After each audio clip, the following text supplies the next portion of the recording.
Yeah, you often when you do your readings, your shamanic readings, you found the energy of people very much and a struggle to solve something with either with a mother or father or members of partners. It's always, the oracle often sees a position. Sometimes it's in an archetypal form, but it's usually directly related to a position they're taking in their life, towards themselves, towards their partner, towards their job, towards life in general. So let's start with that, because we often say, "Oh, you're taking a position," and people don't really understand what is a position. Yeah, so a position it's always a position of the ego, and the ego is what you're not. As long as you have a position, you're not in your pure self. I will define position like a location that you are trying to experiment with. Let's say if I am trying to experiment with the drama queen, that drama queen will have an agenda. It will have this, okay, to be a drama queen, any information I need to filter it in a way through my belief system that reaffirm my drama queen. And that is what I will protect, and that's what I will defend, and that's what I will see my reality from. That is a kind of a very tangible position. What would be the visible, I mean, what would be the position which is visible and the invisible of the drama queen? Well, that's the oracle. That's like, it's because there's countless positions. Right. Somebody who's elevated themselves above others. They're very, very tall, and they're looking down, or the sense of being superior. The sense of being superior. That's only one, but the drama queen. It's just so many different options, how that could appear. Somebody keeping something spinning. Yeah, that's another position. Keeping something spinning, like it could be keeping a wheel spinning. Yeah, like any information or any experience that they have, they found a meaning, and this happened to me because the other usually is doing this to me, and the other should be behaving this way with me, and I give something to that other person hoping that I will receive more. So there is the position of, we can resume really the positions of the victim and the tyrant. The victim and the tyrant. It takes both. Yeah. They're both the same, really. They're both part of the same picture. I think it clicked off. No, it didn't. So that's when two people come together and each have a position. That's called a resolution relationship. That's the first kind of relationship we're going to talk about. So they come together somehow to resolve something. Usually is to shake the position. And those kinds of relationships they're not without passion and attraction. Sometimes it's uncontrollable. The passions, the jealousies, whatever it is, you put into that, you project into that relationship, and it's driven by the magnetism of the karmic imperative, something that has to be resolved, and it's stronger than people. And that is something that leads to the karma wheel, as you say. You use that big words, and I just want to clarify it a little bit, because it's karma is like you're keeping it going. Well, karma is that you are investing certain action and keeping that back to you over and over and over, and that's where the contracts among partners come, or even contracts with the same kind of frequency, because I can be with you, being the drama queen, and then we finish the relationship, but if I have not changed, I may have learned a little bit. But you're going to just repeat the same thing. Just repeat the same contract over and over, and that's the karma wheel that you are referring to. Well, it's just repeating the same pattern and renewing it. We think about karma as this big kind of, punishment system. We've done bad, therefore now we got to suffer. It's nothing like that. It's just it's keeping. We keep renewing it. Every morning we get up, we renew the same thoughts. We renew the same positions, and we think we have to, do certain things because, and it doesn't have to be renewed. When you realize that, then you can change. Then you can progress out of those patterns. We renew our patterns every morning. That's why it's really important, as to a time of reflection, or the sadhana in the morning, where we look and we realize, we shed light into those things if we're able to, And the other thing is that there is a place for this karma things and resolution relationships, because it's a way of how humanity are learning to be more mature. And in each contact that you have, even with the more simple person, you are radiating your position. Is something that it really is unrooting where you are and what you think you are, that it will finish this step of humanity, where we are always looking for the other to make us happy, and we are looking for the other to do the things that we don't want to do. We're looking for the soulmate or whatever. Yeah. And then we think we found them, and then there's certain unspoken conditions we put, and they don't quite meet them. Yeah, and usually this happens after a year. Yeah. Like in the first 3 months of your relationship, you are in the honeymoon. It's all biology and hormones going on. That is just two positions that have either opposite charge that is attracting themselves, and you just feel high. But after the 3 months, start the process of how you are going to play out your cards or your positions, and when the year is there, after a year, either the relationship finish because it's so intense, or you continue it in that process of adaptation, wanting to work, which is another ideal, right? Like in resolution relationships, it's more agile. It's okay. I learned that I cannot be a victim. I learned that I cannot be a tyrant. Let's exercise with the next one. Let's learn. So that static idea that we need to get married and for life in it, and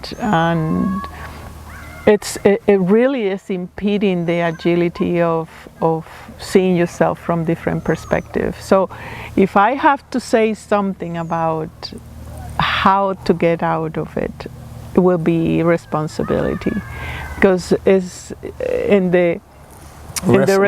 taking responsibility. Taking responsibility, because we usually want the partner to, as I say, to make us happy. You have to please me sexually. You have to financially do this, you have to adore me, you have we to... haven't really talked about all these unconscious agreements. Yeah, well, we'll keep it as a surprise. But and then, because when they're not met, that's when trouble starts. That's when the judgment starts. Yeah. And then the blame starts. Well, the war. You didn't fulfill the something's and it's you can't even. It's not even spoken that, but it's underneath. Right. You didn't fulfill my expectation. Yeah.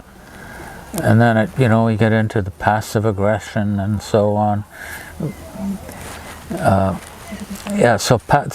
These unconscious agreements are what rules the resolution relationship. Yeah. And when we start taking responsibility, when we are realizing that, okay, no, nobody is going to make you happy or unhappy. It's your choice. If the person have a bad day and is angry at you and go back to you in a way that you don't prefer, you have a choice to light up, to move away, or to have all the things that doesn't match the energy of the other person, because that's the other thing in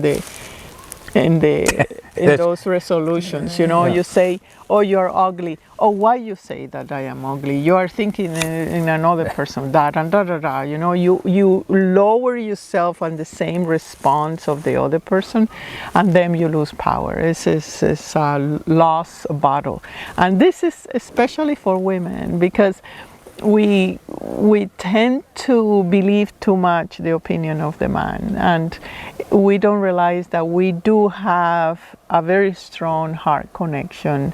They do too, but we do have the versatility of cycles that give us a complete repertoire of different perspectives. And when those perspectives are with self-responsibility, you are not going to agree with the same magnetic trap of what you want to design on that. Yeah, so when you take responsibility, in a way, you become sovereign. You're not subject to the opinions of the other. Yeah. Opinions of the other, it's 100% them anyway. It's got nothing to do with you. When you realize that, there's a certain freedom, where you couldn't care less about people's opinions, because it's 100% whatever they're going through that they're putting out, Yeah. Which is really, really true in the relationship. It's like nobody can hurt you. You only hurt yourself. By keeping the position. And that idea that somebody have to save you, somebody have to love you in order for you to feel safe, to feel certain dignity about you. Well, this is not going to happen. So you become like hungry for a ghost, where you are looking for, oh no, maybe this one, this is incomplete, or I try that. And really the only solution is to come back to your heart and see what position you are in. Do you want to be a victim? And how you subtle ways you put the traps for others to fall into it, right? And to respond to your position. If you have that deep, sincere moment of saying, no, I am then quitting that. Then that can make an existential threat to the other. Yeah, and that's because the other may be completely identified in that role of the victim or the tyrant. And if one of them decides not to play, it's an existential threat, and the man will do a big tantrum to try to put the woman back down, Yeah. Try to get her to keep playing it. But when one person realizes that they're not that, then the relationship will quickly end. Or if the quality of the man, you know, if you have a real good man, then he won't react. He will see the opportunity of growth, and that's where really relations can be a beautiful vehicle. That's where the resolution relationship works in the positive. It works for evolution, transformation, self-discovery, self-awareness. Yeah, you know. And it's but really, it takes the two people who to want to transform, who are in the same frequency, you know. Yeah, who wants to take responsibility the woman need to realize that she is the one that have the two cards and man have one card.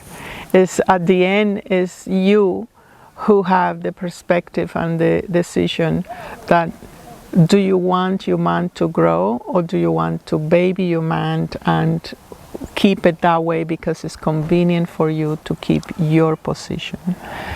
And in the moment you change, even in the subtle, it doesn't need to say and have these long conversations and you know that are so exhausting. You just in your own inner ceremony, you change the situation, the internal position, and immediately, because every woman gives birth to a man, even if it's not a biology thing, the man will feel it. The man will say, okay, I am in trouble here, I need to change, or I need to let go. It can be extremely uncomfortable when you have such a threat, an existential threat, you know? Extremely uncomfortable. It's like you're going to die, which in fact you are. Dying. The position is dying. The position's dying, and you're identified with the position, so it feels like you're dying. Yeah. And it's a desperation. The men will do tantrums, and the woman, and then the woman might succumb to it, you know, and baby the man again, and then it goes nowhere. Yeah, and we have this misunderstanding that is love, that is okay. I will make the peace. I will handle it the best I can. But I tell you, you have to handle it with two tools. One is the rose, which is your tenderness and your compassion, and the other one is a sharp knife when you are cutting all nonsense. The sword. The sword, and with that, then you have the growth in both ways, right? The man, hopefully, if you have a caliber of man, will help you on that. It's exciting if the two are thirsty for liberation, for truth. It's exciting. There's nothing more exciting than and then you know you're going to go through that existential threat, but you know there's light behind it, you know, and it's not because each wants to crush the other, but it wants to have the contract of, okay, we work only on the truth. And the truth is not about telling the other the truth. It's about telling yourself what position you are, and not to be scared of saying what works and what it doesn't work for you, right? Yeah. So it's a fine line of requesting what is it that this man or this woman is making a position, and that you are in agreement. And another one is to criticize and say, oh, you should change, and that's not the way. It doesn't work that way. I know, we want the other to change. Yeah. That's the biggest thing, especially young couples. They're not aware of it, and the woman goes into it open-hearted, and she sees the man, the potential of the man, and she tries to change him into that potential. And you can't change anybody. Yeah. You can't change anybody. It's like what you see is what you get, and you've got to work with what is, and not what you want it to be. Yeah. You know. Anyway, we're opening so many doors, so many topics here. You know.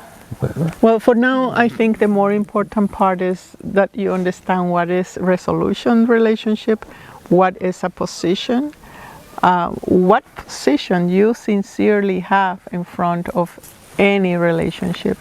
Make a chart. It's okay. My partner or my ideal partner, because you do have a position as well as somebody that you have imagined. My parents, my sons, my daughters, etc. See And where you are, because it's from that place. We're not talking about like. No, but let me finish this.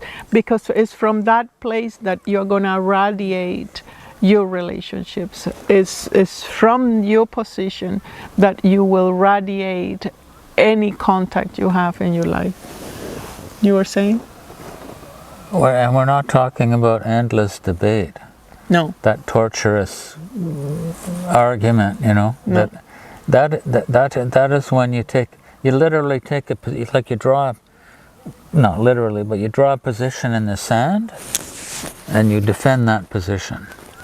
And the others doing the same. They're on the other side defending their position.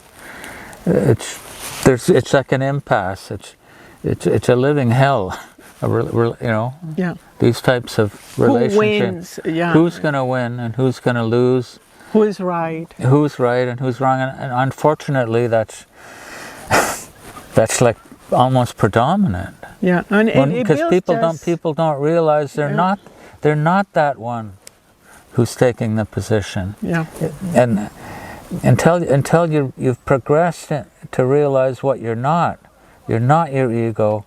You're doomed to those types of relationships, to taking positions and needing to win.